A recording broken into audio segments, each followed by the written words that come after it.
එතකොට මොන ක්‍රමයෙන් හරි මගේ කරගන්න බලන්න.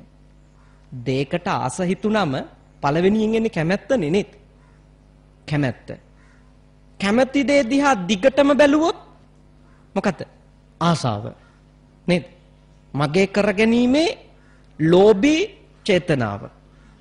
ලෝභ චේතනාවෙන් දිගින් දිගටම හිටියොත් දන්නේම නැතුව එනවා කොහොම හරි මගේ කරගැනීමේ කැමැත්ත හේවත් අවිද්‍යාව. පැහැදිලිද?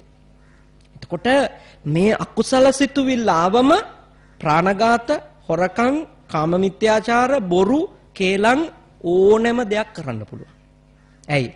මට ඒ දේ ලබා ගැනීම වෙනුවෙන් මම ඕනෑම වැරද්දක්, ඕනෑම නරක දෙයක් කරන්නට සූදානම් වෙනවා. අවිද්‍යාව කියන්නේ ඒකට. තරහත් එහෙමයි නේද? මුලින් එනවා අකමැත්ත, දෙවනියට එනවා අකමැති දේ දිගටම වෙනවනම් ඔබ වාහනයක් පදවගෙන යනවා පිටිපස්සෙන් කෙනෙක් ඉඳන් එක සැරයක් හෝන් කරනවා. කැමැත්තද අකමැත්තද? අකමැත්ත නේද? හෝන් එක 10 සැරයක් නාද කළොත් අකමැත්ත මොකක් වෙනවද? ද්වේෂයක් වෙනවා නේද? ඉස්සර කරලා යන්නෙත් නැතුව පිටිපස්සෙන්ම ඉඳගෙන දිගටම හෝන් කරන්න ගත්තොත් එතකොට නිකන් තරහ විතරද? නෑ නේද? නවත්තලා පහර දෙන්න හිතෙනවා. හරිනේ නේද? බනින්න හිතෙනවා. ඒකට කියන්නේ මොකද්ද? ව්‍යාපාද. පැහැදිලිනේ? මේ අකුසල් සිතුවිලි ඔක්කොම.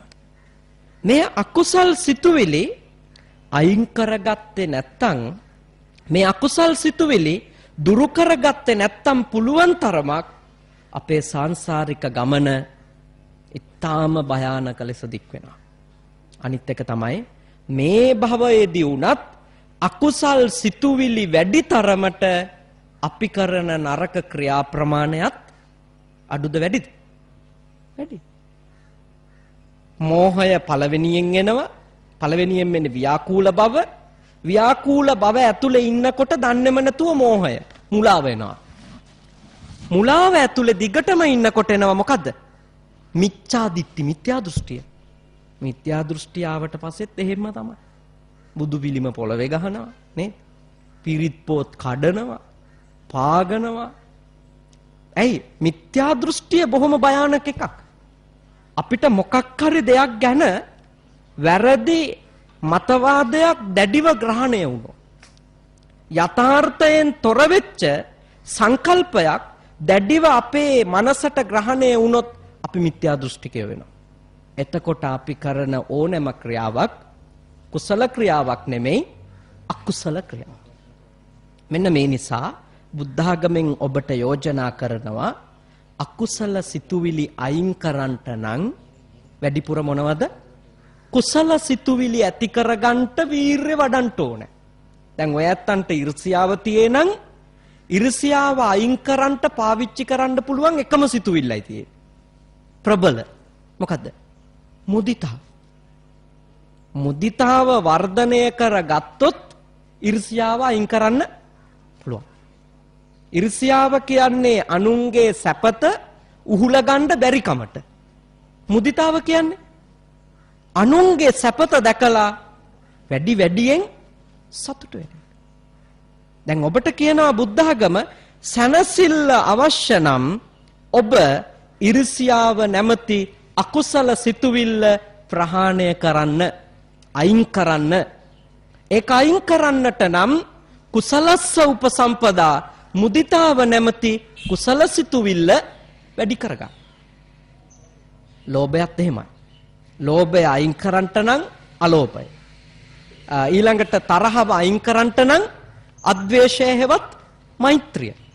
මේ එකින් එක සිතුවිලි අයින් කිරීම සඳහා අපි තව කුසල සිතුවිල්ලක් පාවිච්චි කරන්නටම ඕනේ. ඒකයි කුසල් වඩන්නට, කුසල සිතුවිලි සම්පාදනය කරන්නට වීරවන්ත වෙන්න කියලා කියන්නේ. ඒක හරියටම උදාහරණයකින් කිව්වොතින් කටුවක් ඇනුනම ඒ කටුව අයින් කරන්නට පාවිච්චි කරන්නේ මොකද්ද? තව කටුවක්. අකුසල සිතුවිල්ලක් අයින් කරන්නට පාවිච්චි කරන්නට වෙන්නේ තවත් කුසල සිතුවිල්ලක්. හැබැයි ඉතින් අර කටුව ඇනුනම අයින් කරන්න ගන්න කටුව ටිකක් ඊට වඩා හයියද නැද්ද? හයියයි. තුඩ හීනි නේද? තුඩ හීනි ශක්තිමත් කටුවක් ගන්න ඕනේ කකුලේ ඇනිච්ච තව කටුවක් අයින් කරන්න.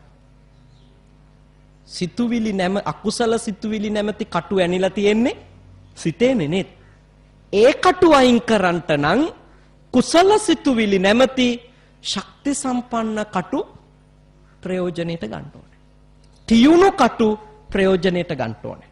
ඒ නිසා මා ඔබට සිහි කරනවා අකුසල ධර්මයන් ප්‍රහාණය කරන්නටත් කුසල ධර්මයන් දිනෙන් දින වැඩි කරගන්නටත් මොකද කරන්න ඕනේ? වීරය වඩන්න. වීරය නැතුව මේවා අයින් කරන්න පුළුවන් කමක් නැහැ. සමහර අකුසල සිතුවිලි අයින් කරන්න දත් මිටි කාගෙන ඉන්න ඕනේ. නැත්තම් බෑ. සමහර එන ආසාවල්, සමහර එන තරහවල් පාලනය කරගන්නට නම් දිව ශක්තිමත්ව තල්ල තුලට ගෙනල්ලා තෙරපමින් දත් වලින් දත් තියලා තද කරමින් ශක්තිය ගන්න ඕනේ. නැත්තම් ඒව පාලනය කරන්න බෑ. සමහර ඒවා ආදීනව හිතන්න ඕනේ. එක එක ක්‍රම තියෙනවා අකුසල සිතුවිලි පාලනය කරන.